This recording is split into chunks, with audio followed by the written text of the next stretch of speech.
I know everybody and their mama probably already knows how to make lasagna, but this is how I make mine. And if you've never made lasagna before, don't worry, it's easier than it looks. And per usual, I'll have the recipe in the comments or in the description. To my pot, I'm going to add some onion and bell pepper and some ground beef.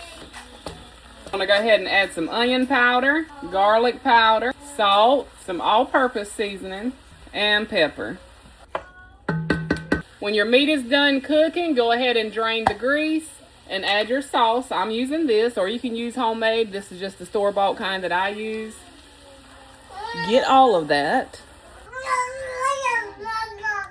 Now we're going to let this simmer for a little bit. I'm going to go ahead and make my ricotta cheese mixture. So to my bowl, I added my ricotta cheese and 1 egg. I'm going to go ahead and give that a good mix. I'm going to add mozzarella cheese, Parmesan cheese, parsley, salt, pepper, and garlic powder, and give it a good mix. It smells amazing. Now let's go ahead and assemble our lasagna. I'm gonna put a thin layer of sauce at the bottom. Then I'm gonna layer my pasta, our ricotta mixture. Gonna spread a layer of that. A little bit of mozzarella.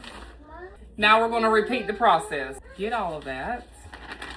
Since this is our final layer on top of my pasta, I'm going to go ahead and put some more sauce. Top it with mozzarella, Parmesan cheese, and on top of my cheese, I like to put a little bit more parsley and Italian seasoning. Now I got some foil that I'm just going to lightly spray, help that cheese to not stick. I'm going to wrap this up. I'm going to stick this in a 375-degree oven covered for about 35 minutes. Then I'm going to pull it out, take the foil off, and put it back in there for about 15 more minutes.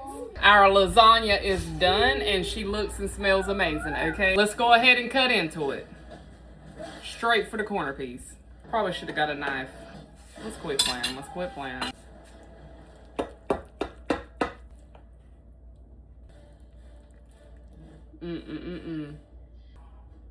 Just a little taste test.